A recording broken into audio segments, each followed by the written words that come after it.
అయితే అయ్యన్న పాత్రి భార్యగా వచ్చాను తప్ప నేను కౌన్సిలర్గా రాలేదు ఇక్కడికి.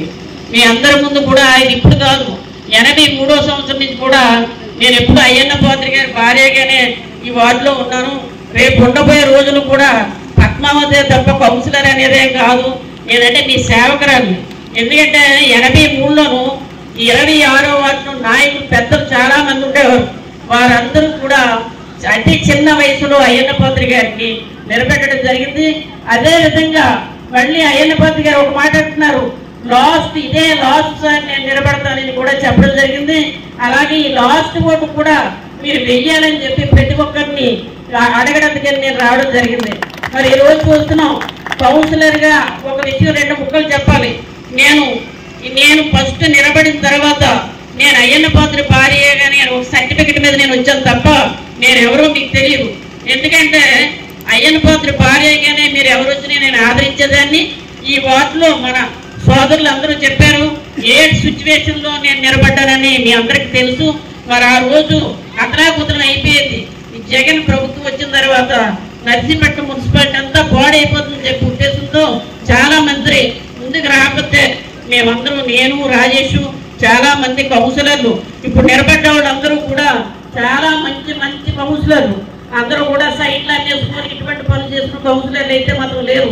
అలాగే ఇన్ఛార్జెస్ ఉన్నారు. ఓడిపోయినటువంటి వారు కూడా 6-8 ఓటుతో ఓడిపోయారు తప్ప పెద్ద అయితే ఓడిపోలేదు. మరి అటువంటి కౌన్సిలర్లు అందరూ కూడా ఉన్నారు.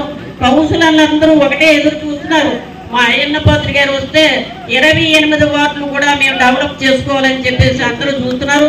మరి కౌన్సిలర్లు అందరి తరఫున నేను ఒక మాట చెప్తున్నాను, అయ్యన్న పాత్రి గారు గెలిచినట్టే మన మున్సిపాలిటీని 2 సంవత్సరాలలో మేము బాగు చేస్తామని చెప్పి మాట ఇస్తున్నాం ఈ సందర్భంగా. ఎందుకంటే అందరూ ఆతృతతో కష్టపడుతున్నాం. అందరూ ప్రతి ఒక్కరు కూడా పడుకోకుండా ప్రతి ఒక్కరు ఒక పంచాయతీ ఎలక్షన్లో ఒక మెంబర్ ఎలా కష్టపడతాడో అలాగే ఇన్ఛార్జెస్ కౌన్సిలర్లు 28 కూడా ఈ రోజు కష్టపడుతున్నారు. ఎందుకంటే మళ్ళీ మన తెలుగుదేశం రావాలి, మళ్ళీ అభివృద్ధి కార్యక్రమాలు ఆగిపోయిన కుంటుపడిపోయిన అన్ని మేడం తీసుకురావాలి, ఇవన్నీ చేయాలనే ఉద్దేశంతో చేస్తున్నారు. మరి అలాగనే మున్సిపల్ ఎలక్షన్లో 2 ముక్కలు చెప్పాలి. చాలా మంది అన్ని విధాలుగా కూడా మీరు అందరిని భయపించారు, డబ్బులతో ప్రలోభాలు పెట్టారు, ఇవన్నీ చేశారు. నేను 2-3 సార్లు తిరిగితే వార్డులో మన వాళ్ళు అందరూ ఒక మాట అన్నారు, అమ్మ నువ్వు 2 సార్లు తిరగకు, నా ఓటు నీకే వేస్తాం తల్లి అని చెప్పారు. నిజంగా వీరి 26వ వార్డు ప్రతి ఒక్కరు కూడా నేను శిరస్సు వచ్చి బాధావంతం చేస్తున్నాను. ఎందుకంటే నా జీవితంలో నా మర్చిపోలేని రోజు అంటూ ఉంటే నాకు మీరు ఓటు వేసినటువంటి రోజే. ఎందుకంటే ఆ కష్టాల్లో ఎన్నో కష్టాలు పెట్టారు మిమ్మల్ని అందరినీ. డబ్బులతో ప్రలోభాలు చేసినా సరే ఒక్కొక్కట అయ్యో తాతాజీ గారి భార్యకి నేను ఓటు వేయాలి, మనం గెలిపించుకోవాలనే ఉద్దేశంతో ప్రతి ఒక్కరు కూడా ఆ కష్టాల నుంచి బయటకి మీరందరూ కూడా నాకు ఓటేశారు. చాలా గొడవల మధ్యలో ఓటేశారు, ఎన్నో కష్టాలు పెట్టారు.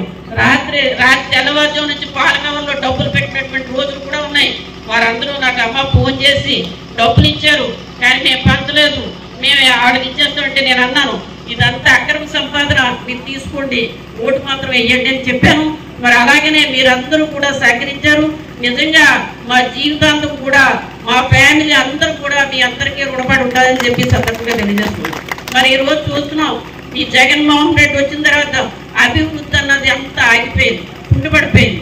ఏది చూసినా ఇందాక గణేష్ చెప్తున్నారు, ఒక మాట అన్నారు, ఈ గడప గడపకి వచ్చారు, అమ్మ నీకు ఇది అందిందా అది అందిందా అని అడగడం తప్ప అయ్యో ఈ రోడ్ వేసాం, ఈ డ్రైనేజ్ వేసాం అని ఒక్కటి లేదు. నేను ఈ 3 సంవత్సరాల్లో 2 కరెంటు పోల్లు అడిగాను. ముందైతే 4 బుక్లు అడిగాను, 4 వద్దు 2 చాలా ఇంపార్టెంట్, 2 పోల్లు ఇవ్వండి అని చెప్పాను. 3 సంవత్సరాలు అరుచుకుంటూ వచ్చాం తప్ప మా కౌన్సిలర్లు అందరూ పోరాడారు తప్ప కానీ ఒక్క పోల్ వేయలేదు.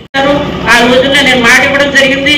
మరి అలాంటిది అక్కడ 2 పోల్లు నా సొంత డబ్బులతో కూడా వేయడం జరిగింది. అదేవిధంగా మరి ఇక్కడ నేనైతే డ్రైనేజ్ మాట ఇచ్చాను, గవర్నమెంట్ హాస్పిటల్ ద్వారా వ్యర్థాలన్నీ వచ్చేస్తున్నాయి, ఆ డ్రైనేజ్ నేను తప్పనిసరిగా చేస్తానన్నాను. మా దురదృష్టవశాత్తు మరి గవర్నమెంట్ రాకపోవడం వల్ల నేనేమి చేయలేకపోయాను. అలాగని చెప్పి మీరు కూడా అమ్మ నువ్వు చేసేదానివే కానీ సహకరించలేదని చెప్పి మీరు అందరూ సర్దుపోతున్నారు తప్ప నాకు బాధేస్తుంది. ఎందుకంటే ఈ 3 సంవత్సరాలు నేను ఏ పని చేయలేదని నాకు చాలా అసంతృప్తి అయితే ఉంది.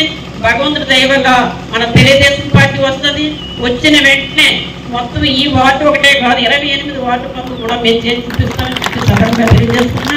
మరి అదేవిధంగా కూడా అభివృద్ధి అయిపోయింది.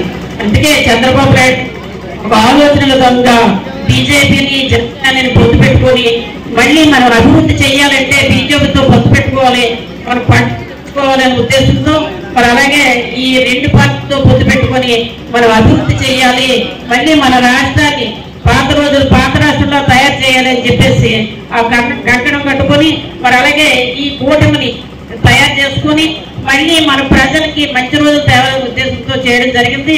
మరి అలాగనే బీజేపీ వారు కానీ జనసేన వారు కానీ హెల్ప్ఫుల్ గా ఉంటున్నారు. మరి ఈ రోజు చూస్తున్నాం 83వ సంవత్సరంలో 1983లో అయ్యన్న పాత్రకి ఎమ్మెల్యేలు చేసి ఇక్కడ ఉన్నటువంటి చాలా మంది కొంతమంది పెద్దలు ఉన్నారు, అప్పటి నుంచి ఉన్నటువంటి వాళ్ళు ఇంకా యువత ఉంది. ఈ పెద్దలందరూ యువతకి చెప్పాల్సిన అవసరం ఉంది.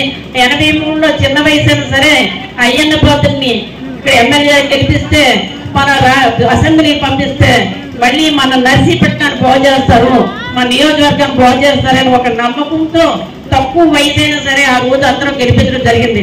గెలిపించిన వెంటనే మన పెద్దల యొక్క నమ్మకాన్ని ఒమ్ము చేయకుండా మరి ఆయన గెలిచిన వెంటనే మన నర్సీపట్నానికి ఏం కావాలని ఒక ఆలోచన విధంగా ఒక నర్సీపట్నాన్ని ఒక అప్పుగా తయారు చేయాలని చెప్పి ఉద్దేశంతో ఆ రోజు ఇంటర్మీడియట్ వరకు ఉంది. నర్సీపట్నంలో ఇక్కడ ఉన్నటువంటి పేదవారు ఎవరైనా ఉంటే అనకాపల్లి కానీ కాకినాడ కానీ వైజాగ్ కానీ డిగ్రీ చదువుకోవాలి అనే ఉద్దేశంతో ఆ రోజు డిగ్రీ కాలేజ్ తెచ్చినటువంటి ఘనత అయ్యన్న పాత్ర గారి మన తెలుగుదేశం పార్టీని. అదేవిధంగా ఐటీఐ చెప్పారు, పాలిటెక్నిక్ కాలేజ్ తెచ్చారు, అదే బిఈడి కాలేజ్ తెచ్చారు, అదేవిధంగా ఇంజనీరింగ్ కాలేజ్ తెచ్చారు. ఇవన్నీ ఈ రోజు నర్సీపట్నం ఎడ్యుకేషన్ అప్పుగా తయారైందంటే మన తెలుగు పరిస్థితి చెప్తున్నాం. చాలా మంది అంటారు, గణేష్ అంటున్నాడు 15 నెలల్లో టిక్కోయిలు పూర్తి చేయలేకపోయాడు, చేతగాని అయ్యన్న పోతుడు ఉన్నారు. కరెక్టే, 15 నెలల్లో 80% టిక్కోయిలు పూర్తి చేస్తాం. మరి 60 నెలల్లో పూర్తి చేయకుండా మనం ఇచ్చినటువంటి తాళాలు టిక్కో లబ్ధిదారులకు ఇచ్చామంటే చేతగాని నాయకుడు పోతుడానికి కూడా తెలుసుకోవాలని చెప్పి సందర్భంగా తెలియజేస్తున్నాను. నిరంతర వార్తా సమాచారం కోసం మా వి న్యూస్ ఛానల్ సబ్స్క్రైబ్ చేయండి. నోటిఫికేషన్ కొరకు బెల్ ఐకాన్ని యాక్టివేట్ చేయండి.